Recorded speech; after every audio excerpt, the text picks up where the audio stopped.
สวัสดีค่ะ Welcome to Morning Thailand อวรรณสอนเครือหงส์ And I'm Thananapat Noyvian. Good morning. Thank you for tuning in on MCOT World on this Thursday, December the 12th, 2013. Now, of course, Kun Fai, a lot once again happened yesterday, but one of the biggest thing yesterday was the opening ceremony of Yes, SEA of course. Games, of course, in Myanmar.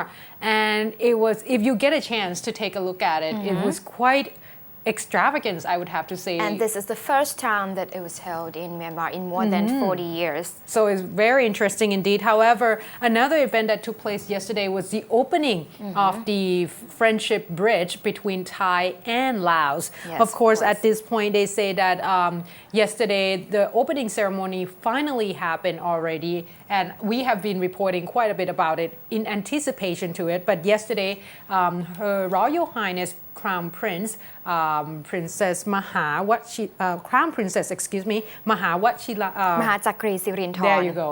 Yeah. I always got their name confused, sorry. Her Royal Highness Princess Maha Chakri Sirindhorn, of course, were actually officially opening this particular Thai-Lao Friendship Bridge. As you can see there, the Prime Minister or Acting Prime Minister Kun Yingluck Shinawatra was there, as well as the Acting Transport Minister Kun Chhatchhat Sittipan. Now, having said that, they say that yesterday was drawing quite a bit of the attendance and audiences because this is one of the biggest event yet.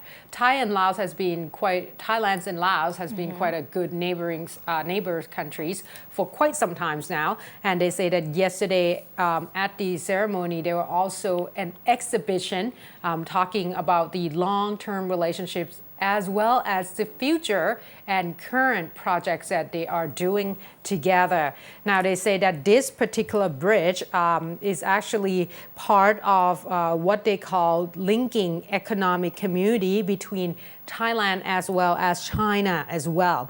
Now, they say that this bridge is a 1.57 billion baht joint project between Thailand and China, and this is linking southern part of China and of course is situated in Laos, and it will connect Cambodia, Laos, Myanmar and Vietnam together as well as Thailand. And they say that this particular project will help a lot in terms of the trade as well as investment here in Thailand as well as in Laos. And they say that there's already a talk about 4 events that took place altogether in terms of the infrastructure. Now, for the first one, the road on the Thai side, there would be a 4 lanes road to make sure that logistically provide a lot of investors in terms of their businesses and such. And they say that this particular 4 lanes road would take about 5 kilometers long, while in Laos side, it would be 2 lanes road and it would take about 6 kilometers long. Now, there's also a bridge linking or crossing over the Mekong River as well, which is one of the biggest river linking the 2 countries together. And there will also be the 2 lanes road along with the footpath along the side. So that means that people can walk to and from as well as driving over the bridge to the other side. And they say that there's also the single stop inspection where the custom department will actually have only 1 single stop, so that way people don't have to go through several checkpoints. And the last one would be the changing spot where the lanes and such in terms of driving directions, it changes between the 2 countries. Now, this particular project deemed to possibly increase trade investment between the country. They say that at this point in the Chiang Khong custom point, they say that already for last year, there's over 12 billion baht in terms of investment in the 2 countries. But they say that for this year is increased to about 9% increase already they have seen. So toward the end of the year already at this point, they say that they're hoping after this particular bridge is opened, is probably going to create a lot more investment as well as trading income and revenue for both countries, not just us. And this is they say that this is a part of what they're trying to do is they try to link Thailand with Laos and southern part of China as well as western part of China as well. So they say that it's supposed to link Bangkok to Chiang Khong and all the way to the Bo Kaeo of Laos and Bo Ten of Laos and Chiang Rung and then all the way to Kunming of China. I believe we have several friendship bridges between Thailand and Laos, right? This is the Not fourth just one already. Oh. Yeah, so this is one of the biggest events, and we have been reporting quite a bit in terms of in anticipation for this particular event. So finally, yesterday is open, and if you get a chance, still the exhibition will still be there. So if you're in the area, I encourage you to at least pay a visit. This is one of the biggest event yet. That would facilitate trade in tourism and investment, as you said. Now, moving on to other highlights, it was the very anticipating yesterday's event, the opening ceremony of the 27th SEA Games that was being held in Myanmar, and the ceremony was held yesterday, presided over by General Thein Sein, Myanmar's president, and with the Thai representative, it was led by Kun Yukon Lim Lam Thong, the Deputy Prime Minister and Agriculture and Agricultural Cooperatives Minister, represents the Thai government, while the Thai athletic team was led by Princess Sirindhorn Narirat, as she is participating in the SEA Games as well, joining the Thai equestrian troupe for this year's event. And as you can see there was a dramatic light show, very extravagant, I have to say, especially as it was being held in Myanmar, because the country was just opened for a few years back. That's true for trade and investment. Yeah. And that's one of the things. They use a lot of people in this opening ceremony. There's tons of dancers, and with the whole lighting shows that use people as well. And Myanmar was and that's from received the Philippines. Myanmar received assistance from the Chinese government in holding the extravagant light show or dramatic light show, pyrotechnics, and also the training of the people and dancers for this particular opening ceremony. And as you can see there, the Thai athletic teams, the one holding the Thai flag was Supawut Thuen Klang, the futsal, that was the Princess Sirindhorn. She has masters a lot of sporting skill, right? Last time she joined as the badminton player. So, this time is horseback riding, which is very, very interesting for sure. Show a lot of her talents. And this is the first time that we have seen a lot of domestic pop stars and master dancers of Myanmar as well. This particular stadium, the Wanatikdi Stadium in Naypyidaw, Myanmar's capital, can hold more than 30,000 people. However, reports said that a lot of Myanmar and also visitors have come out and queue in front of the stadium since 4 a.m. in the morning. Wow. In order to get a ticket to enter the stadium. And there seems to be a lot of problems in front with the buying and purchasing of the tickets. However, reports said that in the stadium there seems to be a few vacant seats. Oh, that's really interesting. Odd, isn't it? Odd, yeah, right. And one of the highlights of this particular opening ceremony was when the games were finally opened with a bare-chested warrior in a chariot. And that was Wei Lin Thon, the arrow... the arrow shooter. The arrow shooter. As the athletes. Yeah. You know what? I was anticipated this particular opening because Myanmar did not disclose it at all. Yeah. They actually say that it's a big surprise, and they're not going to tell anyone about what they will do in terms of trying to light this particular Olympic SEA Games fire. But that is awesome. And he was the one fired the blazing arrow to light a symbolic flame in the large quadrant set high in the stadium. However, there seems to be some technical glitches because reports said that the quadrant lit up a few seconds before he was shooting the arrow. It could have been perfect. But nonetheless, it was perfect. Yesterday, I watched a glimpse of it during dinner time with my family, and we just amazed. And that's one other thing too, is that a lot of dancing, similar to Thailand. I even seen one of those instruments, ranat, like what we have here in Thailand. They have those too, and they're playing that. It just shows you that in the region, the culture is intertwined. Yeah. And All right. Kun Yukon, the deputy prime minister, said that he talked about the reward for the Thai athletes who got the medals from this particular SEA Games, saying that assuring the Thai athletics that even though there was a change in the government at this particular time, the reward or the process after they come back to Thailand Would just still be the same. Yeah. Yeah, that's one of the things too. We talked, Kun Chen and I talked yesterday about the fact that we normally are hype up on sport events in Thailand, and there's always rewards and a lot of attention. But this year, it's just so sad that political situation just took over everything.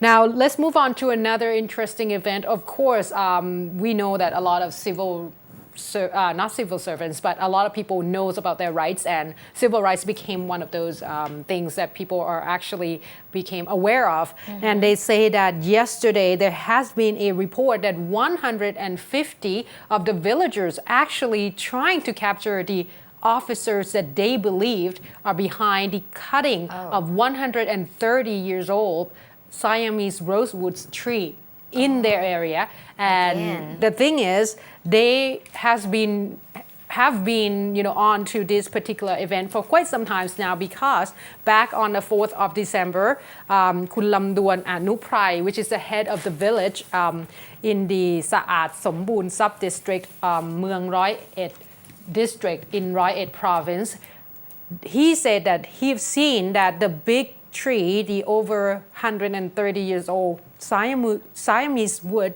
rosewood tree in the area were actually has been cut until it was tilted and just kind of leaning towards another tree. And that was when all the villagers got together and said they would not allow whoever trying to do this to actually take these woods or this log away from the village. So they took turns.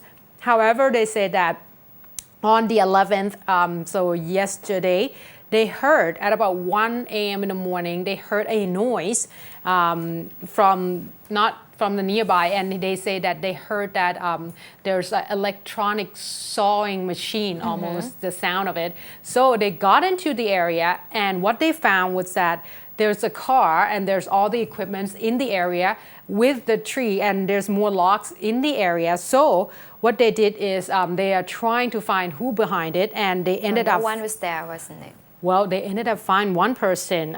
He's actually a police officer, and he was actually his name is Wuttichai Prasosang. Now he went up to the villagers claiming that that was his car. I guess he didn't realize that the villagers are very upset. And later on, the villagers said that all of a sudden another person came in, Kun Winyu Sirin, which is one of the officials in the Roiet province as well, came in with few other, what they call is almost like, they look like a guards with machine guns and such, and came into the area. That's when the villagers got really suspicious because the villagers said that Kun Winyu, the last person that walked in, he said that, oh, don't worry, I got everything under control. There has been a report that someone was actually illegally trying to cut down the tree, so that's why he's there. And I guess that's when a lot of people just start to raise their eyebrows, because they said no one called and this just happened. How did you know? So 150 villagers actually surrounded them, making sure that these two cannot leave the scene. They say that by the time the police actually got to the place, 7 hours has passed. So at this point, it's almost like the 9 people has been charged. They pressed charges for the 9 people. So both Kun Wuttichai and Kun Winyu got arrested, as well as the other people, the guards in the area as well. Now they say that these people got bail already. They took 100,000 baht cash, and then they got bail. But they say that this particular tree if they sell it in the market, it will worth about 1.2 million baht. Wow. So it's probably one of those illegal logging. Most But it was very definitely. fortunate for the villagers that the security guards did not use that And weapon that they were holding. It's just show you that, it's not going to go lightly anymore. Whoever do anything that not legal, people are not going to turn a blind eyes. And this is one of the example.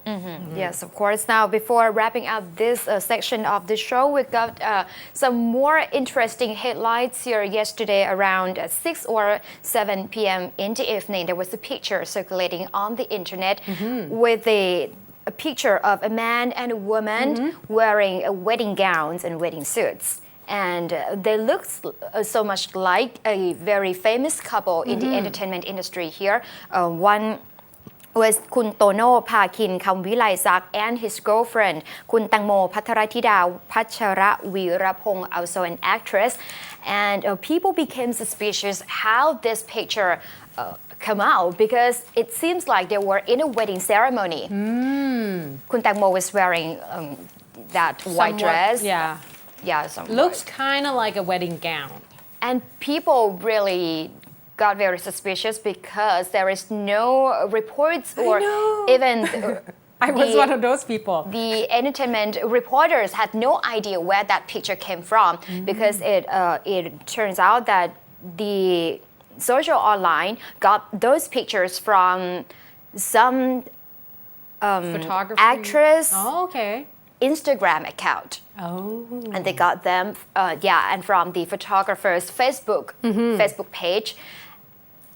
And no reporters knew that they were getting married or even engaged. However, later on in the at night, representatives of the actress had revealed that the two were really engaged. It's not the picture from a drama scene or a music video. It was a real engagement ceremony. And the reason that they did not disclose the detail or even inform the reporters because they want to be the quite private, right? Private party for people in the family and close friends. So they did not disclose the details before. However, this is not a very snap ceremony. They had planned it beforehand, but only 1 month before. Right.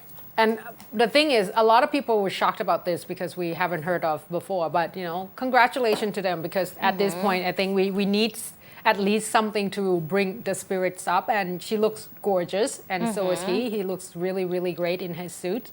And but there was quite criticism happy. afterwards as well because Kun Tangmo was criticized a lot during the previous weeks that she was trying to create the big news to be back in the entertainment industry again. She's outspoken, that's for sure, we know that. With her characteristic. And it is shocking for their fans as well because they were dating for less than a year. And Kun Tono even sang a song for Kun Tangmo yesterday. He's a singer too. Yeah. So.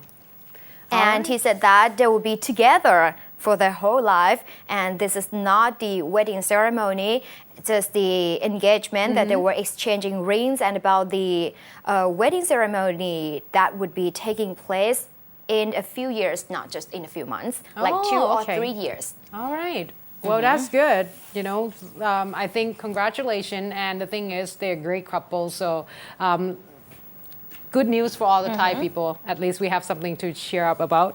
All right, let's take a short break because when we come back, unfortunately, I don't have much good news. There has been a report about southern violence. Again, this time it's quite severe.